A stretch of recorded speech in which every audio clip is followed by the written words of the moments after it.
Hey, we figured you'd be opening this from your office, so we thought we'd make this video in ours. Welcome My name's to our TJ. office. I'm Abe. We're both the founders of Lee's Heart. Yeah, so just a little bit about who we are. We're both flight paramedics. We currently work full-time jobs in this industry, working in the state of Arizona. And we began this just a little over a year ago and had our first successful retreat last year. And what we're doing, why it matters. Yeah, so the work matters because first responders, as you probably well know, face chronic trauma, sleep deprivation, high stress, far above the general population. Suicide, PTSD, depression, anxiety rates far above the general public.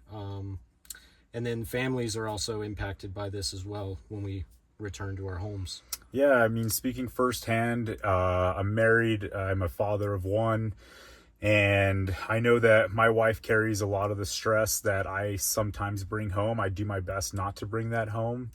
And we just have countless families that we're friends with that we also know suffer from this lifestyle as well. And quite frankly, it's no different than what we experienced in the military. We're both veterans as well.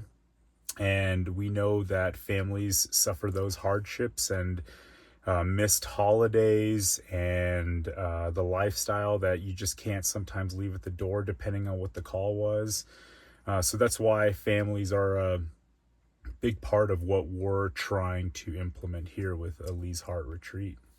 Yeah, and so that kind of brings us to the gap in support that we, as first responders and even veterans, face. Therapy is obviously a tool in the toolbox, but it's not a comprehensive solution to these things like depression, anxiety, suicide, family troubles, like the challenges of the career. And often I think a lot of people get into this line of work or, those roles of serving their communities because they've also suffered trauma even before the job. And so there's a lot of disconnect in therapy services that focus just on that trauma even before we became first responders.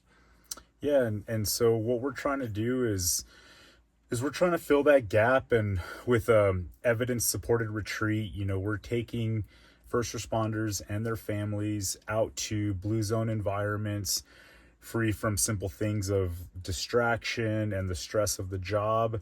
We're trying to help reset nervous systems and reconnect and heal together as we would as peers and with our families as well. We're completely inclusive in the sense that we want everybody on our retreats, and we want the first responder and their spouse or their children to all benefit from these retreats.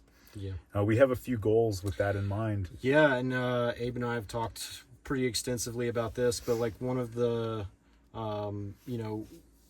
goals that we have that kind of goes along with the family and connection and community is we want the healing space to also involve the families that we bring along on these trips.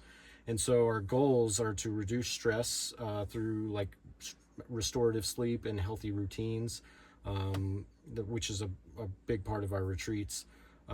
Improve emotional regulation through activities like yoga, surfing, Brazilian jiu-jitsu. All of these things require presence of mind and in body to kind of like let the stresses of your job and your family and just life in general just be present and focused in the moment at hand.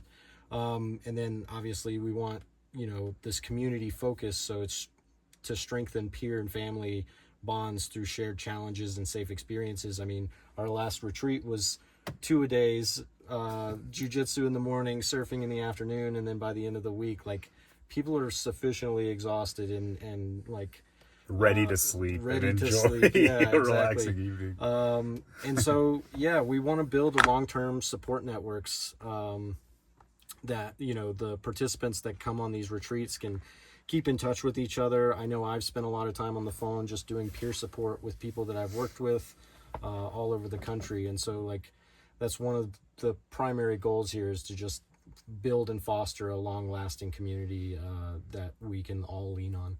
Yeah, and TJ's being serious when he says all.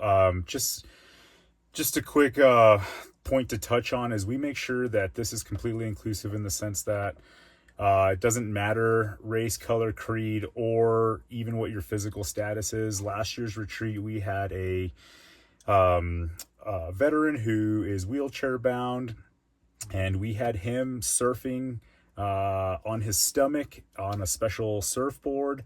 We had his children also surfing and doing jiu-jitsu. So we want to make sure that this is accessible to everybody. We're going to always do our best to accommodate. So far, we haven't met a challenge we haven't been able to overcome. Yeah, we took him out on a boat. Yeah, sailing. On a boat. Yeah, so yeah, we aim to make that adaptable for anybody that fits into the veteran or first responder roles. Yeah, and with that, first responders and veterans, the people that we serve the Arizona community, but we are a national nonprofit. We reach out to first responders and emergency workers all over the United States, but we like to dedicate 2 spots on every retreat to serve specifically our Arizona community, just because that's the community we take care of in this helicopter and what we'd like to take care of on our retreats as well. You know, like, this is our home and we'd like to start here. But we do serve nationally first responders, emergency workers, nurses, medics, firefighters, EMTs, law enforcement, you name it. Even a pilot, a helicopter pilot or a plane pilot in the HEMS network, we'll also take those folks because they're involved in the same traumatic scenes that we all go to. Yeah, and then the same sleep disturbances in the middle of the night, the same scheduling requirements. So yeah, last year, for example, our retreat included 2 Arizona native EMT and paramedics out of the Flagstaff area, which is where we're based. And so, yeah, we want to foster those relationships with organizations like NAH, Guardian, and like the local Northern Arizona EMS agencies, law enforcement, and fire departments as well. So yeah, we definitely have an intrinsic focus on where we're based, just because we interact with these folks, on a day-to-day basis. Yeah, and another organization that we obviously want to build relationships with is the Season for Sharing. We know that your mission is to strengthen family bonds and that you all help vulnerable communities. And I think that that's actually where our mission really aligns, because we believe our first responder community to be a vulnerable community. They are underserved, they are underpaid, they are overworked. We. But these are vulnerable communities, and they are the communities that take care of us by and large. And we think that it's important that we start there so that the care received by everyone else is top notch. It'll be care provided by people that are rested, that are thinking clearly, that have empathy, that go back to their families with a smile instead of carrying the burden from work. We just need your help with funding. Yeah, and so your funding directly helps. So with our retreats, as of right now, where everything's all inclusive, we pay for airfare, we pay for lodging, we pay for food, we pay for the activities that these retreats offer, to include the yoga, the jiu-jitsu, the surfing, like everything all inclusive, to kind of take the financial burden that Abe was referring to earlier, and give first responders an opportunity to go on these retreats without the burden or the obstacle of I can't afford it, right? Yeah. So yeah, the funding that we're seeking is to directly support those retreats and those programs. As of we don't take a dime. We don't make any money from doing this. We both work full time, as you can see. We're on the clock right now. Yeah, so the funding that we're seeking goes directly to supporting these programs that we're hoping help our first responder community. Yeah, so thanks for taking the time to listen to this, and we really appreciate your all's support.